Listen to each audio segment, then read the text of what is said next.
जिंदगी ने दी हवा, और थोड़ा सा धुआं उठा, आग और लग गई। तेरी मेरी दोस्ती, तेरी मेरी दोस्ती, तेरी मेरी दोस्ती, तेरी मेरी दोस्ती दिल लगी से लग गई। देखिए दोस्ती किससे करनी है? किताब से और धारा से। कहता है हम पढ़ा रहे हैं 1829 की कहानी। 29 में हुआ था क्या? राजा राम मोहन राय नाम था, राजा राम मोहन। इसकी भाई मर गया था, अभावी जवान थी, उसको चिता पर लटाया गया और उसकी माने पीड़ा को सह नहीं सका। उसने उसी समय कसम खा लिया कि आज के बाद मैं सती प्रथा को बंद कर दूंगा।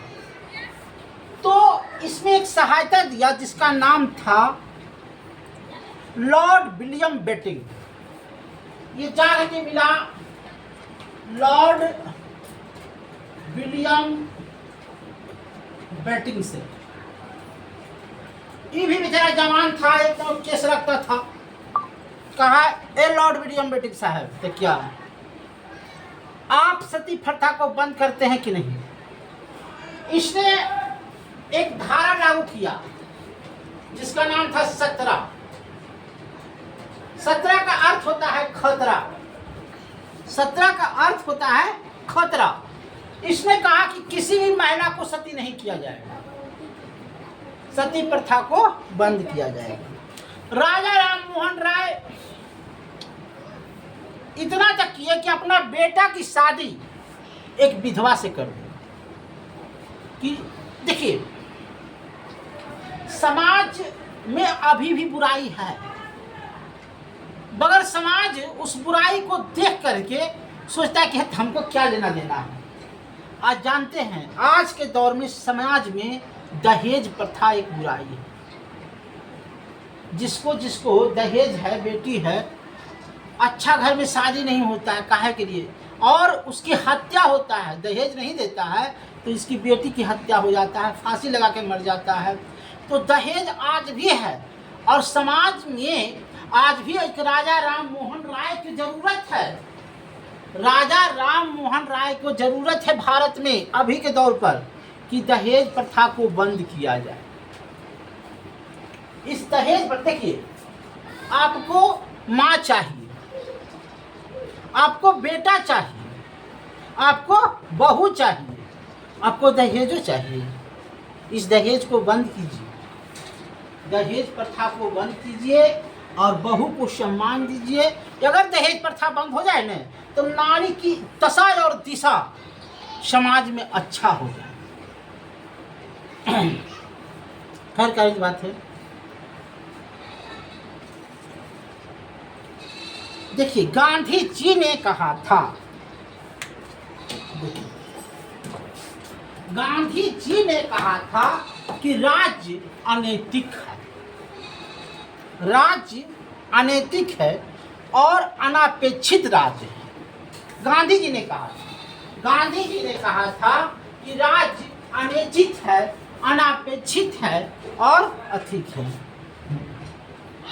अब देखिए 1861 की कहानी, 1861 नहीं करता तो रे रंगे वाला लाने को ला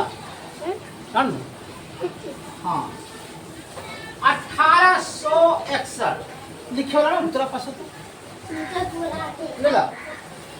1861 की कहानी सुनाते हैं।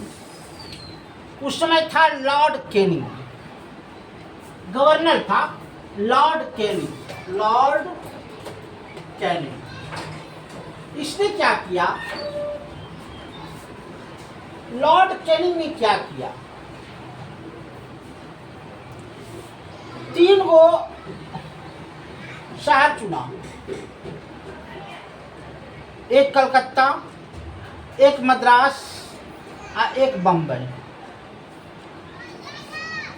इस 3 शहर में हाई कोर्ट को चुना। पहली बार हाई कोर्ट बन रहा था। 1861 में पटना उच्च न्यायालय बना और 3 गो हाई कोर्ट बना 1861 में। ये घोषणा कर दिया, लॉर्ड कैनिंग घोषणा किया कि 3 जगह हाई कोर्ट घोषणा किया जाए। लेकिन बना किसके राज में? तो जॉन लॉरेंस के राज में, जॉन लॉरेंस के राज में बना। तो आपसे अगर पूछ देगा कि कलकत्ता, मद्रास और मुंबई की हाई कोर्ट किसने दिया? लॉर्ड कैनिंग ने दिया कि जॉन लॉरेंस ने दिया? घोषणा किया लॉर्ड कैनिंग ने। अब बना लॉर्ड जॉन लॉरेंस के। तो जॉन लॉरेंस मारिएगा। छाया मंत्रिमंडल, देखिए शब्द को पकड़िएगा ना तो वही आइएगा, छाया मंत्रिमंडल। छाया मंत्रिमंडल का अर्थ होता है जनता की आंखें, और ये कहां से लिया गया है? ब्रिटेन से लिया गया है। जहांगीर की पत्नी नूरजहां थी, ये बात तो आप जानते हैं।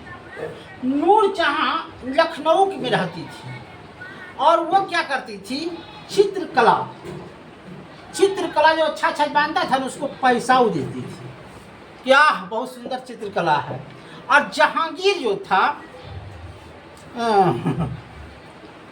शाहजहां, जहांगीर जो था चित्रकारा था और शाहजहां जो था संगीतकार था, है नहीं?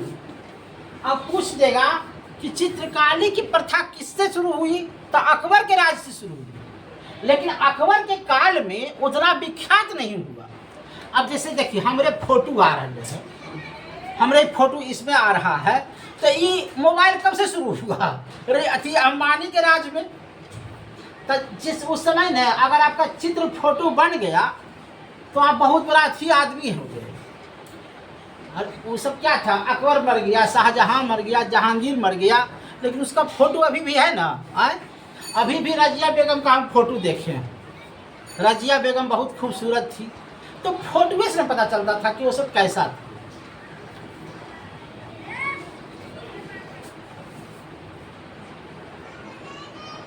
देखिए प्रथम विश्व युद्ध में जर्मनी की हार हो गई, तो जर्मनी पर क्या लगाया गया?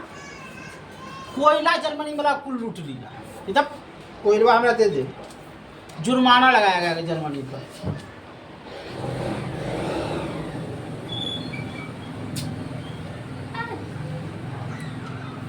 गुप्त काल में जो चांदी का चलाया गया था सिक्का, उसको रूपक कहते थे। और चीनी विद्वान अहियान उसी के काल में आया था, गुप्त काल में। और आया था काहे के लिए? तो बौद्ध धर्म के प्रचार के लिए। वित्त आयोग, देखिए 280 में वित्त आयोग है, और संचित विधि से जो पैसा मिलता है, राष्ट्रपति, प्रधानमंत्री, मुख्यमंत्री या वेतन मिलता है, राज्य और लोकसभा का विघटन भी करता है, यही करता है। उपराष्ट्रपति केवल राज्यसभा में भाग लेगा।